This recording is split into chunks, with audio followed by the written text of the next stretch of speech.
ये 10th class का syllabus जो है तो पूरा कर दिए थे और पिछले क्लास में रिवीजन शुरू किए थे नेशनलिज्म इन यूरोप। तो पहला जो है सो रिवीजन क्लास में जो है सो इंट्रोडक्शन दिए थे और बताए थे कि नेशनलिज्म के आइडियोलॉजी के बारे में, नेशन के बारे में बताए थे। आज जो है सो इस चैप्टर का पहला सेक्शन जो है जिसका टॉपिक है the French revolution and the idea of the nation, इसके बारे में बताएंगे।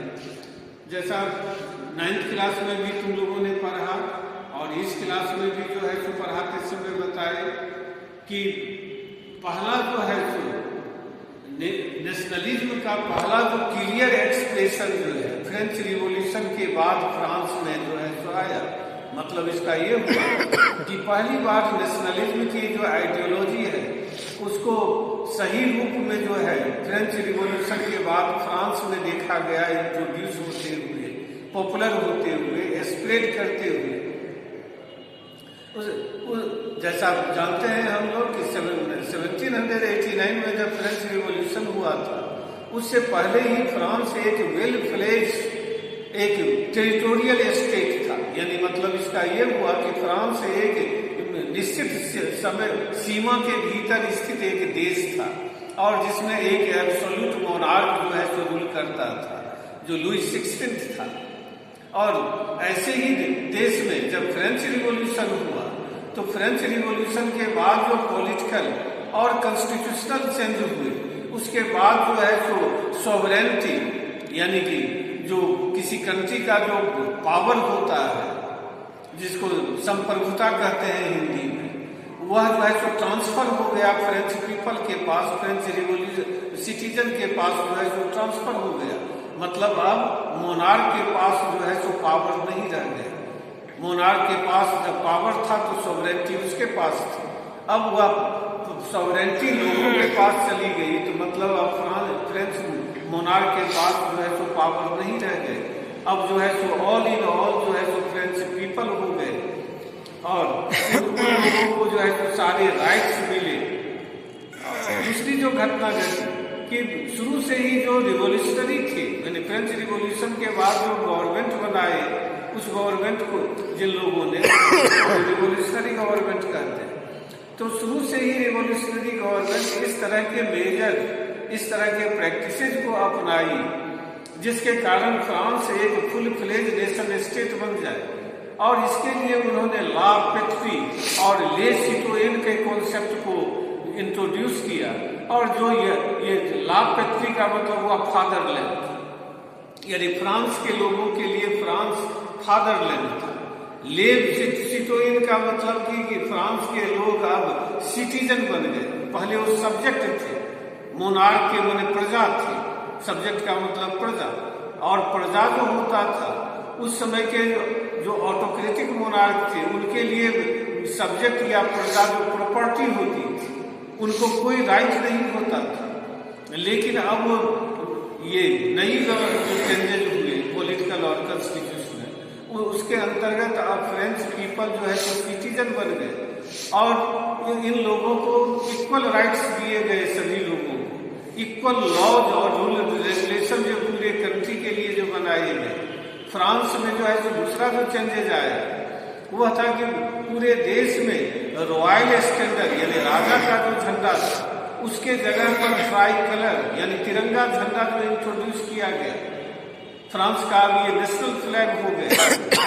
इसके तीसरा जो परिवर्तन किया गया वो कॉन्स्टिट्यूशन के अधीन सभी लोगों को right to freedom, right to equality, equality before law, ये सब जो है सभी सिटीजन को जो है जो दिए गए जो फ्रांस के territorial with in the territorial of the France के सीमा के भीतर जो लोग रहते थे सभी लोगों को दिया गया। अगला जो चेंजेस किया गया कि जो स्टेट्स जनरल जो पॉलिटिकल बॉडी थी उसके लिए अब इलेक्शन कराए जाने लगे। जो एक्टिव सिटीजन थे वे लोग वोटिंग करते थे और उसके मेंबर को इलेक्ट करते थे, वे उनके लोगों का रिप्रेजेंटेटिव होते थे। जो अगला जो परिवर्तन किया गया वह यह था कि स्टेट्स जनरल का नाम बदल करके अब नेशनल असेंबली कर दिया गया।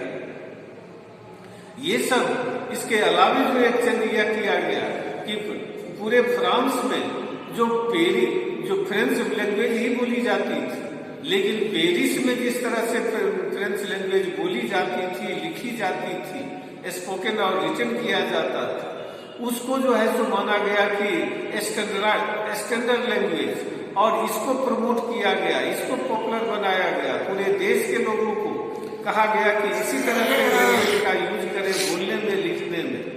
ये सब करने के बाद फ्रांस के जो रिवोल्यूशनरी थे उन्होंने यह डिक्लेयर किया कि फ्रांस का मिशन और डेस्टिनेशन, यानी कि उसका उद्देश्य और मंजिल, यह जो है कि पूरे यूरोप के लोगों को लिबरेट करे डिस्पोटिज्म से, यानी कि ऑटोक्रेटिक मोनार्की से जो है तो पूरे यूरोप के लोगों को छुटकारा दिलाए, आजादी दिलाए। मतलब इसका ये हुआ कि फ्रेंच रिवोल्यूशनरी चाहते थे कि यूरोप के दूसरे देश भी नेशन स्टेट बने, और उसमें फ्रांस उनकी मदद करना चाहता था। फ्रांस में जो घटनाएं घट रही थी, और फ्रांस की रिवोल्यूशनरी और रिवोल्यूशनरी गवर्नमेंट ने जो अनाउंस किया था कि फ्रांस यूरोप के दूसरे देशों को भी नेशन स्टेट बनाने में मदद करना चाहता है, यह उसका मिशन और डेस्टिनेशन है। इसके बाद यूरोप के दूसरे देशों के जो स्टूडेंट्स थे, जो मिडिल क्लास के लोग थे, वे सब जो है उससे इंस्पायर्ड होकर के जेकोबिन क्लब की तरह, जो फ्रांस में पहले रिवॉल्यूशन के बाद जो बनाए गए थे, उस तरह के जेकोबिन क्लब सबकी स्थापना होने लगी। और उनका जो पॉलिटिकल एक्टिविटीज था वह इस तरह का था कि फ्रेंच आर्मी के लिए उसने एक मार्ग प्रशस्त किया, एक रास्ता बनाया उन देशों में आसानी से पहुंचने का। 1790 के डिकेड्स में जब रिवोल्यूशनरी वार शुरू हुआ, और उस पीरियड में फ्रांस की आर्मी जो है बहुत सारे देश जैसे स्विट्जरलैंड हुआ, हॉलैंड जिसको नीदरलैंड कहते हैं, वहाँ इसके अलावे जो है तो ज्यादातर इटली के जो मोस्ट ऑफ द पार्ट थे वहाँ इस समय पहुंचे, और उन देशों पर जो है तो कैप्चर किया, और उन देशों को जो है तो डिस्पोटिक मोनार्की से जो है तो छुटकारा दिलाया। जब नेपोलियन बोनापार्ट फ्रांस का रूलर बना, तो उसके बाद जो है तो बहुत सारे यूरोप के भाग जो है फ्रांस के जो है कंट्रोल में आ गए, और उन सभी भागों में जो है तो नेपोलियन ने रिवोल्यूशनरी प्रिंसिपल को लागू किया। एडमिनिस्ट्रेशन के फील्ड में बहुत सारे एडमिनिस्ट्रेशन के क्षेत्र में सुधार लाए। नेपोलियनिक सिविल कोड जो 1804 में जो है तो लागू किया गया था नेपोलियन के द्वारा। इसके द्वारा जो है तो लोगों को जो है तो राइट टू फ्रीडम दिया गया, उनके राइट टू प्रॉपर्टी जो है तो लोगों को दिया गया। पूरे देश में जो है तो एक तरह के जो है तो रेट्स और मेजर सिस्टम लागू किए गए। शहरों में गिल्ड सिस्टम को खत्म कर दिया गया। इसी तरह फ्यूडल सिस्टम जो था, जमींदारी प्रथा, जिसमें लैंडलॉर्ड होते थे, उनके द्वारा मेमोरियल ड्यूज यानी कि सामंती कर जो किसानों से लिया जाता था, तो उस सबको जो है तो सर्फडम जो गुलामी की प्रथा थी मजदूरों के लिए, उस सबको जो है तो खत्म कर दिया गया। ये पूरे देश में एक तरह के ट्रांसपोर्ट और कम्युनिकेशन सिस्टम को इंट्रोड्यूस किया गया। पूरे देश में जितने भी इंटरनल कस्टम ड्यूटी थे, यानी देश के भीतर में लगने वाले जो टैक्स थे, उन सबको एबोलिश कर दिया गया, खत्म कर दिया गया।